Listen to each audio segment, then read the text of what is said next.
And greetings, friends. On the first of this month of March, a time period started, a time period called Lent, which started on Ash Wednesday, and now for 40 days and 40 nights, people in the so-called Christian religion, mostly Catholics and some Protestants, Anglicans and so on, they start a time of fasting, a time of cleansing their soul and preparing themselves for 40 days and 40 nights. Then a couple of Sundays go by, and then comes Easter. So they're preparing themselves for Easter. And many of the Catholics say that this time frame represents the time when Jesus Christ of Nazareth went into the wilderness for 40 days and 40 nights, and there, of course, was tempted by Satan the devil. So these 40 days and nights of Lent commemorate that time that Jesus fasted for 40 days and nights in the wilderness. The problem is that when Christ fasted for 40 days and 40 nights, it didn't take place in the late winter, early spring months. It took place after the Feast of Tabernacles, during the autumn months, and not during the time of late winter, early spring.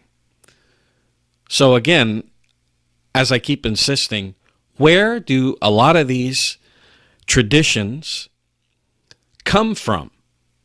Now, as I keep insisting, you and I were born in a ready-made world. We didn't come up with Lent and Ash Wednesday and Christmas and Easter. We didn't come up with these religions that we see today in our world. We were born into it. But it's very rare that Christians, especially Christians, it's very rare that they look into these things to find out some of these things for themselves, to read the Bible, to read history, and find out where a lot of these things come from. Where did Lent come from? And does it commemorate the 40 days and nights that Jesus Christ spent in the wilderness, tempted by Satan?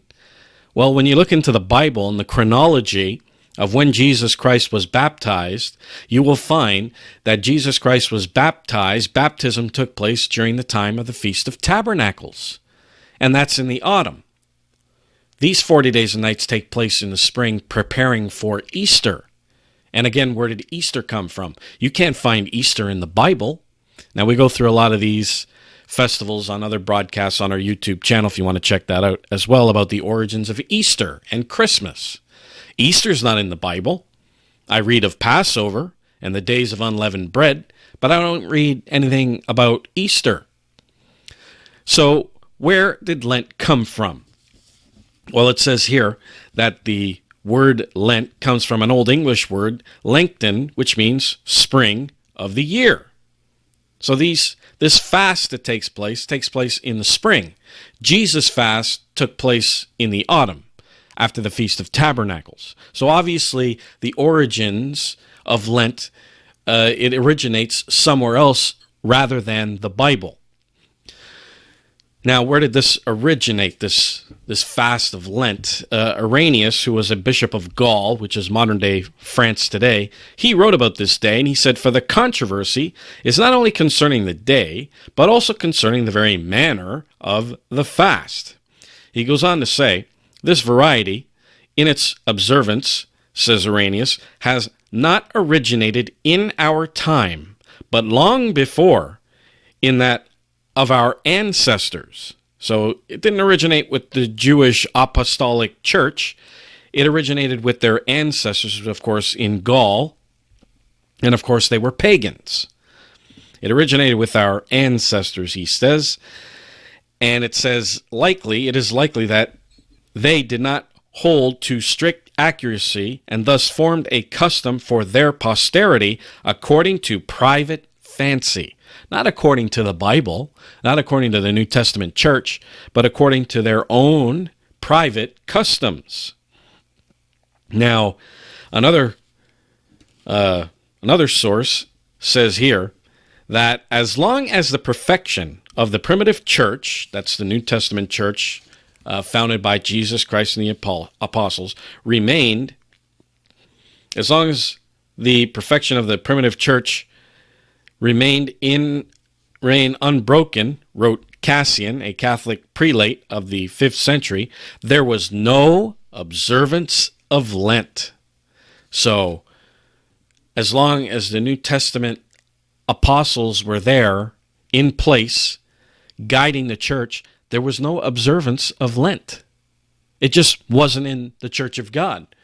So where did it come from? Well, it goes on to say here in this source, but when men began to decline from the apostolical fervor of devotion, then the priests in general agreed to recall them from secular cares by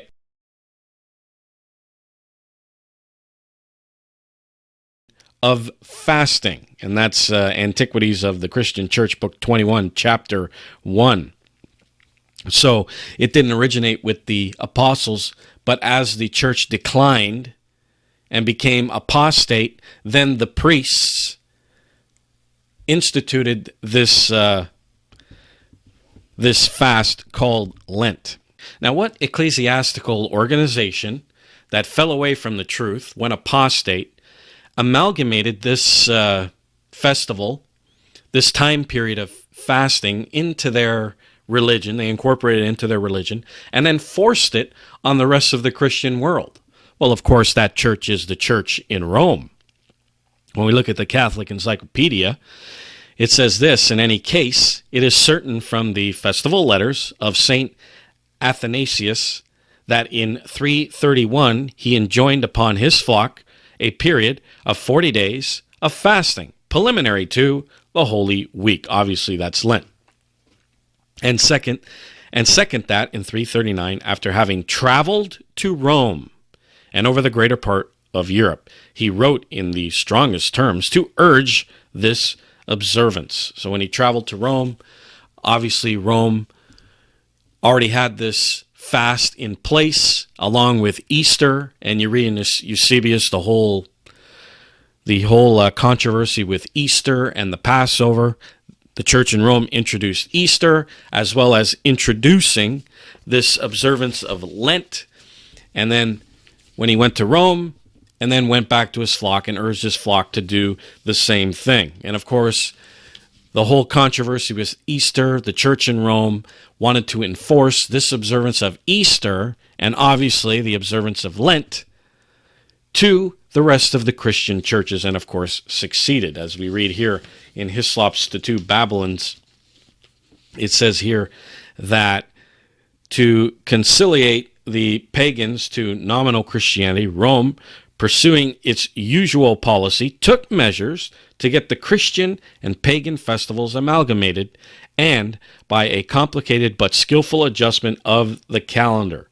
And it was found no difficult matter in general to get paganism and Christianity, now so far sunk in idolatry in this, as in so many other things, to shake hands. So obviously the church in Rome amalgamated this fast, and with the adjustment of the calendar, amalgamated this fast and put it 40 days before Easter, starting at Ash Wednesday, 40 days before Easter, and then after the Lent came, of course, what they call the Holy Week, and then Easter. So it was amalgamated by the church in Rome, and then forced it on the rest of the Christian world.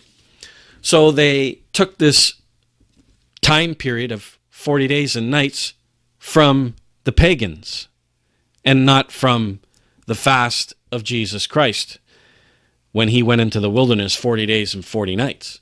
Now, this fast of the pagans, what does it actually mean? What is the original meaning of what we call Lent?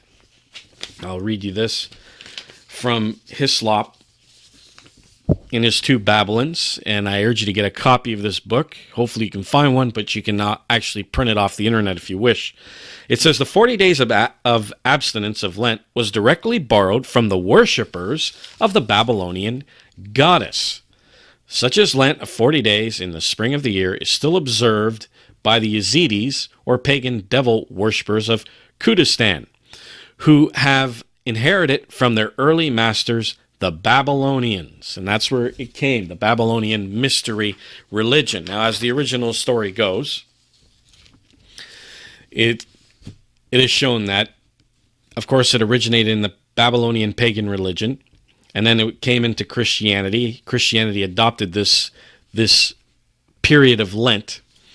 And it says, according to tradition, that Semiramis, the wife of Nimrod, the king of Babylon, she claimed that she'd been supernaturally impregnated by the sun god and gave birth to Tammuz. One day, while hunting, Tammuz was killed by a wild boar. Semiramis mourned for 40 days, and at the end of which Tammuz was supposedly back from the dead. She proclaimed herself Queen of Heaven, founded a celibate priesthood to worship her son, and declared its chief priest infallible, and memorialized her mourning in an annual 40-day period of denial, which took place, of course, in the springtime. It was the world's first counterfeit of the biblical story of the Redeemer, and it grew into a mother-child cult that was duplicated in almost every pagan mythology. And you see it all over the pagan world. So this period of Lent was actually the time when the Queen of Heaven, Semiramis, mourned for 40 days. That happened in the springtime. Mourned for her son, Tammuz. And then when the Church of Rome adopted this pagan observance with the adjustment of the calendar, instead of the spring, it takes place in the late winter, early spring months, the way they've adjusted it.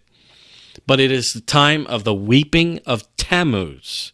And we find in the Bible, in Ezekiel, the 8th chapter, here we see God taking Ezekiel by the lock of his hair to the temple, and he showed him all these abominations that were taking place in Jerusalem. And in verse 13 of Ezekiel 8, he says this. He says, "Turn thee yet again, and I will show you greater abominations that they do." And then he brought me to the door of the gate of the Lord's house, which was towards the north, and behold, there sat women weeping for Tammuz.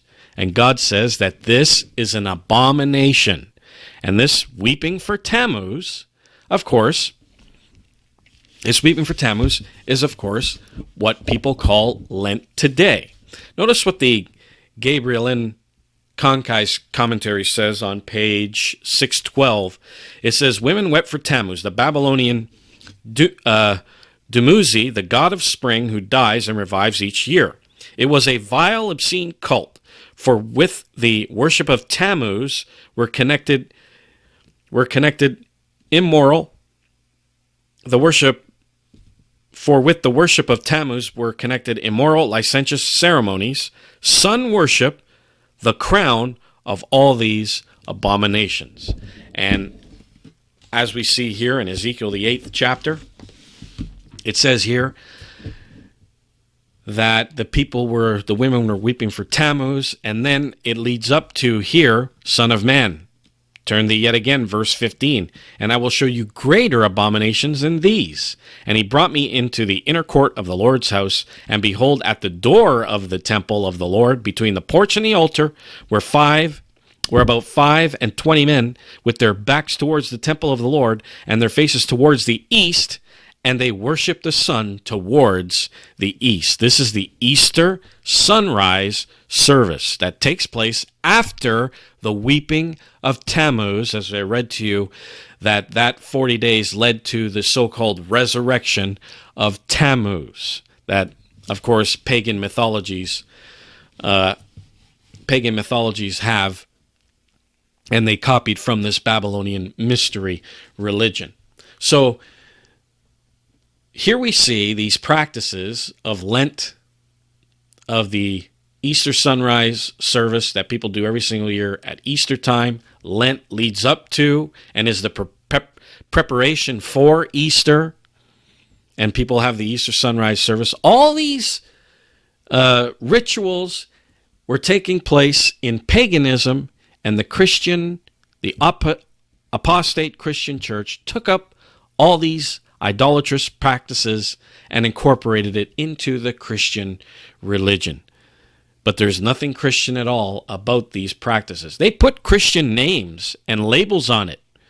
And the Catholic Church says, "Oh, this commemorates the fasting of Jesus Christ 40 days in the wilderness. But when you look at history, you will see that it's got nothing to do with the fast of Jesus Christ. It has to do with the weeping of Tammuz.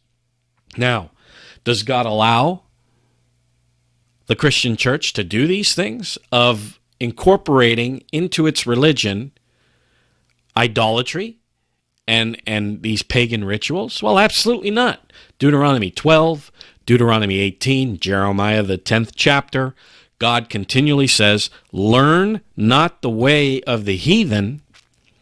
And he says, don't inquire after their gods, saying, how do these nations serve their gods? Then turn around and worship me in the same way. God calls it here in Ezekiel 8 an abomination. Yet the Christian church does it every single year. For the BICOG Media, this is Peter Salemi.